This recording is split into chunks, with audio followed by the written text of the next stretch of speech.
Hello, this is Microphone Media. Please like, subscribe, and share. Thank you.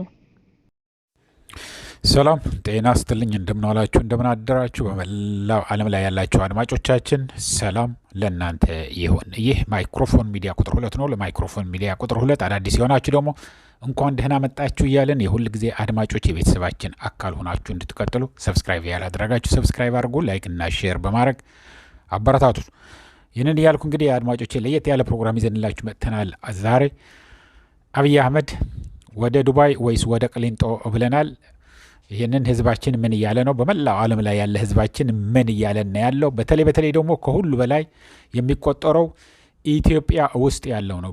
እዛ አልፎ ደግሞ ከኢትዮጵያ አነስ ስናደርገው በሁሉም ክልሎች ነው። ግን አዲስ አበባ ያለው ህዝብ፣ አማራ ክልል ያለው ህዝብ፣ ትግራይ ያለው ህዝብ፣ በረሃብ በችግር በቸነፈር ውስጥ ያለ መላው የኢትዮጵያ ህዝብ የሚለውን ያለው ደግሞ እናሰማችኋለን።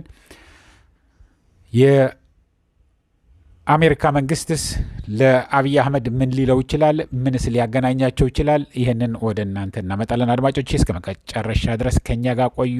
አብይ አህመድ ከፍተኛ ጭንቅ፣ ከፍተኛ ፍርሃት ውስጥ እንደገባ ማዲያቱ እየሰፋ ችግሩ እየተሰፋ ነው የሚሄድ ያለው አብይ አህመድ እና ይህንን ደግሞ ተግባራዊ ማድረግ የሚችለው እናንተው ናችሁ አድማጮች። ዶናልድ ትራምፕ መጥቶ ያስርልናል፣ ይዞልን ይሄዳል፣ ምን ያደርጋል ብላችሁ አትጠብቁ። አያደርገውም። የአሜሪካ ወታደር አንድም ወታደር ወደ ኢትዮጵያ ልኮ አብይ አህመድን አያነሳም። ይሄ ቀድሜ ልንገራችሁ። ምክንያቱም ኢትዮጵያ ምን አላት? ከኢትዮጵያ የሚጠብቀው የአሜሪካ መንግስት አንዲት ነገር የለም። በተለይ ደግሞ አሁን ያለው የአሜሪካ መንግስት አንድና አንድ አሜሪካ ፈርስት ነው። ቅድሚያ ለአሜሪካ ነው። ሁሉንም ነገር ለአሜሪካ ምን ጥቅም አለው ብሎ ነው የሚያየው። እንደ ከዚህ በፊቱ አሁን ለምሳሌ ጆ ባይደን ፕሬዚደንት እያለ ትግራይ ውስጥ የሚደረግ የነበረ ጭፍጨፋ፣ በሌሎች ክልሎች ውስጥ የነበረ ረሃብ፣ ችግር ያጋልጡ ነበር፣ ይናገሩ ነበር፣ ይቃወሙ ነበር። በተባበሩት መንግስታት በተአምር ታይቶ የማይታወቅ ለ20 ጊዜ ያክል ስለ ኢትዮጵያ ናሽናል ሴኩሪቲ የተባበሩት መንግስታት ስብሰባ አድርገዋል። ምክንያቱም ያኔ ሰብአዊ መብት ለመጠበቅ የቆመ የዲሞክራቲክ ሊደር ጆ ባይደን ስለነበር ነው። አሁን ግን ትራምፕ አንድና አንድ ነው። ኢትዮጵያ ምን ጥቅም አላት ለአሜሪካ ብሎ ነው የሚያየው። እና ከአሜሪካ መጥቶ ያድነናል፣ እንዲህ ያደርግልናል ብላችሁ አታስቡ። አይመጣም። ከኛ ግን በእጃችሁ ነው ያለው። በተለይ አዲስ አበባ ያላችሁ ህዝብ ትራምፕ መቼ ሊያግዛችሁ እንደሚችል ልንገራችሁ። አዲስ አበባ ያለው ህዝብ ሰላማዊ ሰልፍ ቢወጣ ነው። ሰላማዊ ሰልፍ ወጥቶ 1-2 ሰዎች በተለይ በጥይት ቢመቱ የአሜሪካ መንግስት በነጋታው ማስታወቂያ ያወጣል፣ በመነጋታው ማስፈራሪያ ያወጣል። አሁን ለምሳሌ ኢራን ውስጥ ሰላማዊ ሰልፍ ተደርጎ ነበር፣ እየተደረገም ነው። መንግስት እየደበደበ እያሰራቸው ነበር ሰላማዊ ሰልፍ ለሚያደርጉት ያለፉት 2 ቀን 3 ቀን። ምክንያቱም የቬኔዙዌላውን አይተው ፍርሃት ስለነበራቸው እንዳይነሱባቸው ፈርተው ብዙ ነገር እንቅስቃሴ ተጀምሮ ነበር። ግን የአሜሪካው ፕሬዚደንት ምን አለ? አንድ ነገር ብታደርግ ሁሉንም አዘጋጅተን። ስለዚህ ኢትዮጵያ ውስጥ ያላችሁት በተለይ በአማራ ክልል፣ በትግራይ ክልል፣ በኦሮሚያ ክልል፣ በአዲስ አበባ ያላችሁ ህዝቦች ተባብራችሁ እንቅስቃሴ ካደረጋችሁ ብቻ ነው አድማጭ የምታገኙት። በተለይ ደግሞ በርከት ያለ ሰው ከወጣ ነው። አደባባይ ላይ በርከት ያለ ሰው ቢወጣ፣ አዎ ጥምቀት ምናምን እየመጣ ነው። ብዙ ፍርሃት አለ። ብዙ ነገሮችን እናንተን ለማሰናከል ሪፐብሊካን ጋርዱም የሰላም ሰራዊት ምንድን ነው የሚባለው አዲስ አበባ ያሉት፣ ስለ እነሱ ጻፉልኝ እስቲ። ከ1 ሚሊዮን በላይ ለአብይ አህመድ የሚደግፉ ሰራዊት አለ። ሴቶችም፣ ወንዶችም፣ ወጣቶችም አዛውንቶችም ያሉበት ይባላል። ስለ እነሱ ጻፉልኝ።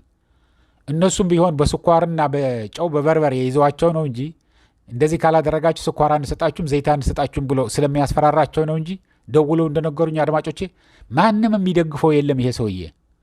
ስለዚህ ደፈር ብሎ የሚወጣ ለመስዋዕትነት ለሀገሩ ለመስዋዕትነት የተዘጋጀ አንድ ሁለት ሰው እንዴት ይጠፋል? አንድ ሁለት ሰው ቢጀምረው ተጀመረ ቢባል እንዳለ የአዲስ አበባ ህዝብ ግልብጥ ብሎ ይወጣል። አዎ መሀል አዲስ አበባ ባዶ አድርጎታል። ግንስ ቅርብ ነው ያላችሁ፣ ሸገር ነው ያላችሁት። ሸገርም ቢሆን እንደዚህ ሰላማዊ ሰልፍ እያደረጋችሁ ወይ አንድ ኮንዶሚኒየም ውስጥ ሰላማዊ ሰልፍ እያደረጋችሁ አደጋ ቢደርስ አንድ ችግር ቢፈጠር ይህንን ሁሉ በዓለም ላይ ያለ ሚዲያ ለእናንተ ልሳን ይሆናል። ከኛ ጀምሮ ከማይክሮፎን ሚዲያ ቁጥር 2 ጀምሮ ማለት ነው። ስለዚህ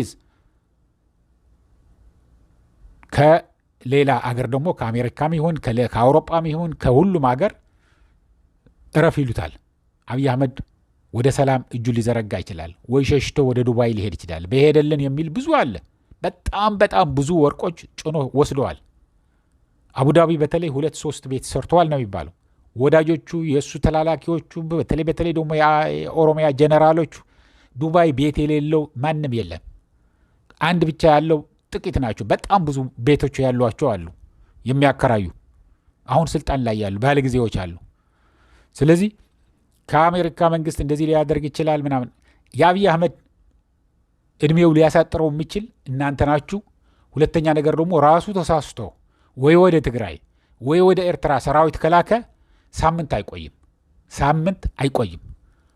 አሁን ለምሳሌ ምዕራብ ትግራይ እና አዲስ አበባ ነው አይደለም በሰላም የሚያስተዳደር ያለው። ምክንያቱም የፕሪቶሪያ ስምምነት ስላለ እኛ መጀመሪያ መተንኮስ አንፈልግም ብሎ የትግራይ ሰራዊት ዝም ብሎ እያየነ ያለው ተግባራዊ ይደረግ እያለ እስከ መጨረሻ ለማስጨረስ ራሱ መጥቶ አንድ ጥይት የመጀመሪያዋን ጥይት ይተኩስ አብይ አህመድ ብለው።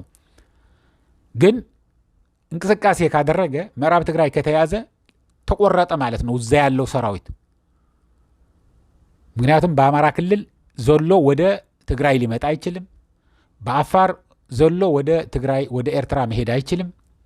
ይልቁንስ ወደ አዲስ አበባ ወደ 4 ኪሎ ተሰብስቦ በሙሉ የኦሮሚያ የአማራ የትግራይ የኤርትራም ሊጨመር ይችላል። በተለይ ኤርትራን መውረር በአፋር አድርጎ ከጀመረው ማለት ነው። ስለዚህ እሱን ግን መጠበቅ የለባችሁም ነው የምንላችሁ ያለ ነው። እጃችሁ ላይ ነው። እንቅስቃሴ አድርጎ ተበድለናል፣ ተረበናል፣ ታመናል፣ ተጨንቀናል ብላችሁ የምታስቡና የምትበሳጩ ከሆነ እቤት ዘግተህ ብታለቅስና ብትበሳጭ ውሃ ጥም አለቅን፣ አፓርትማንቱ ኮንዶሚኒየሙ ያለ ውሃ ያለ መብራት ገማ ተግማማ እያላችሁ ጽፉልን አላችሁ። ማን መጥቶ ያጽዳላችሁ? ማን መጥቶ ማነው ስም ያደርግላችሁ? አዎ በየኮንዶሚኒየሙ ፖሊሶች ሪፐብሊካን ጋርድ ሳይቀር እንዳሉ ሰምተናል። ግን እነሱም ሊያስቆሟችሁ አይችሉም። ዝም ብላችሁ እኮ እነሱ ቢያስቆሟችሁም እሱን ፎቶግራፍ ታነሱና ትልኩልን አላችሁ። እኛ ደግሞ እንደዚህ እየተመቱ ነው፣ እየተደበደቡ ነው፣ እየታሰሩ ነው ብለን በስነ ስርዓቱን የሚደርስ ያለውን ልሳን እንሆናችኋለን። ይህንን ነው ማለት የምንችለው አድማጮች፣ እንጂ ማንም መጥቶ ለአብይ አህመድ ያባረረናል ያጠፋልናል ብላችሁ አታስቡ። ወይ ደግሞ ከአማራ ክልልም ከትግራይም ከኦሮሚያም ያለ ፋኖም ቲዲኤፍም ኦላም መጥቶ እንደዚህ ነፃ ያወጣናል ብላችሁ አትጠብቁ። ጊዜ ይፈጃል። የማይቀር ነው ግን ጊዜ ይፈጃል። ጊዜው አጭር እንዲሆን የምትፈልጉ ከሆነ ግን ከመሃል ቦርቡራችሁ ጣሉት። ከሁሉም የሚፈራው እናንተን ነው። ከሁሉም የሚፈራው ምክንያቱም ሆ ብሎ ህዝብ ከተነሳ ምንም ልታረገው አትችልም፣ ልታቆመው አትችልም። ይህንን እያልኩ አድማጮቼ ለአሁን እዚህ ይበቃኛል። እስከሚቀጥለው ጊዜ ድረስ ሰላም፣ ደህና ዋሉ፣ ደህና ደሩ። ቻው።